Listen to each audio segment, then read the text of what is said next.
This is a video of how I rehab two plants that came broken in the mail, the Philodendron mame and Philodendron gloriosum.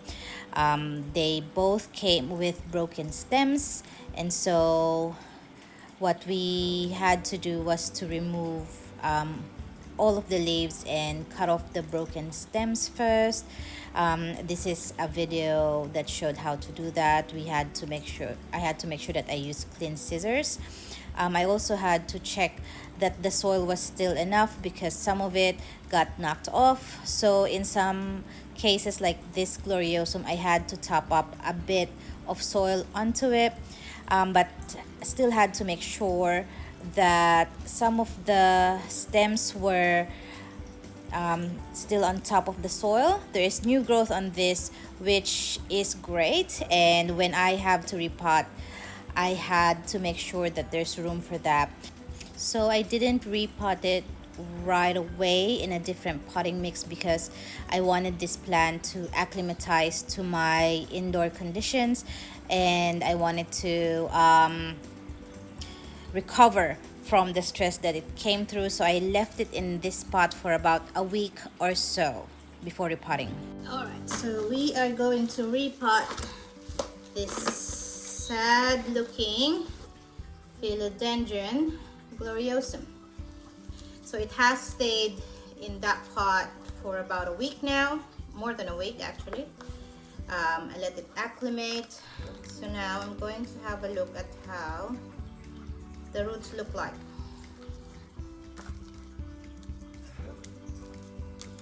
So the roots look relatively okay.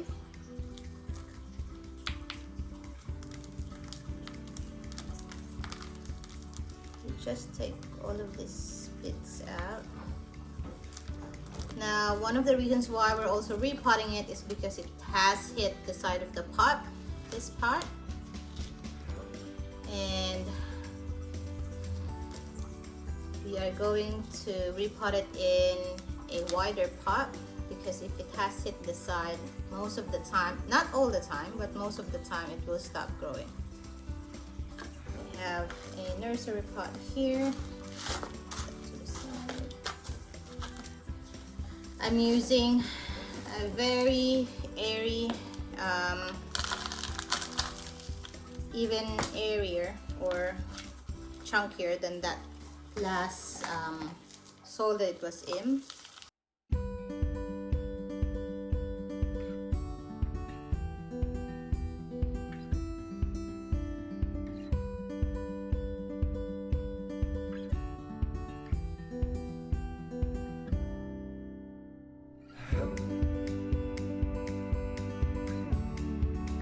Put this a little bit to the side so that it has more room to grow over to that side.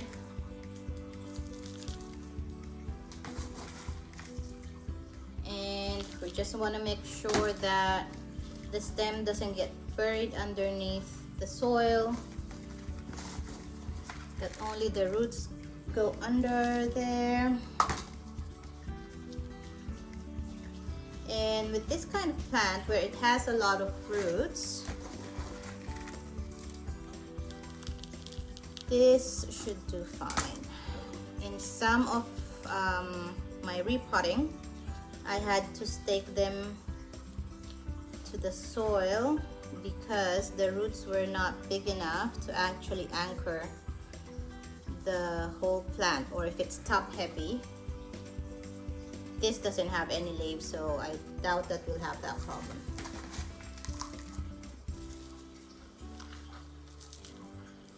In case you're wondering what goes into an aroid mixed soil mix, I have a video on that.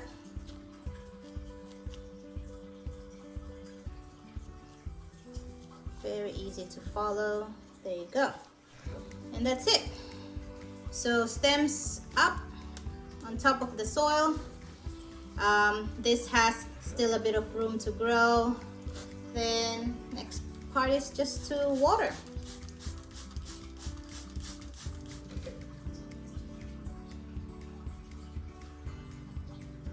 So in watering, you'll see some of the soil will settle, And if you feel like there are gaps that you need to add more soil to, you can do that, but make sure not to compact with your hand the soil, because if it's too compact, even though you have an airy mix, what happens is water won't get in quite easily, and then again you'll have a problem with root rot or your plant not getting enough soil.